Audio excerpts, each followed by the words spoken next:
Here's a question. Why don't we see more gaming all-in-one desktops? I'm Dan Ackerman, and this is the MSI AG270. It is a very rare beast indeed. It is an all-in-one desktop, which means it's got the computer components and a big monitor built in together in one package, kind of like Apple's iMac, but it's targeted at PC gamers. Usually you see big, bulky, traditional desktops or even gaming laptops. We've certainly seen a lot of those lately, but we very, very rarely, if ever, seen a dedicated gaming all-in-one. What we have in this case is essentially a very high-end gaming laptop. This has essentially laptop components. It's got a high-end Intel Core i7 processor, but a mobile version, and it's got NVIDIA's GeForce GTX 980M graphics card, and that's the high-end NVIDIA graphics card right now, but again, the mobile version, not the big, bulky desktop version, all packed into a 27-inch display.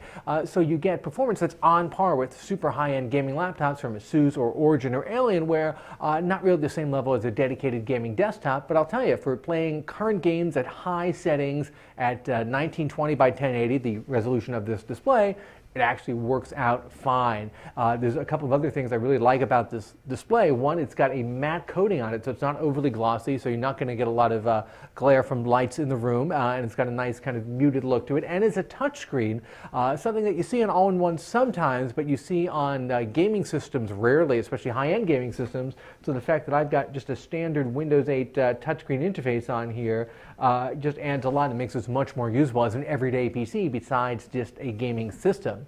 Unlike things like the iMac, which are very slim and light and put their screens on these delicate, telescoping arms, this guy just sits flat on the desk. It's heavy. It's just got one big plastic kickstand, and you can tilt it back a little bit and forward a little bit, and that's about it. It does pack in an optical drive. This particular configuration has a Blu-ray drive, and you get a standard set of ports and connections on the back, kind of like a TV would have.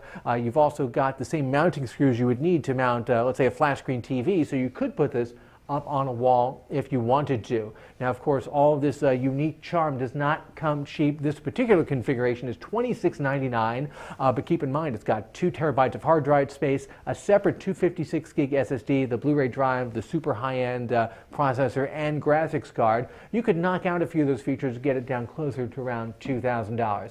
A gaming all-in-one is not for everybody. Somebody very rightly described it as a gaming desktop you can never upgrade, but I found it to be a lot of fun to use, especially because it combines pretty high-end gaming parts and a touchscreen and a matte display, all things I like to see, and I very rarely get to see them together. I'm Dan Ackerman, and that is the MSI AG270.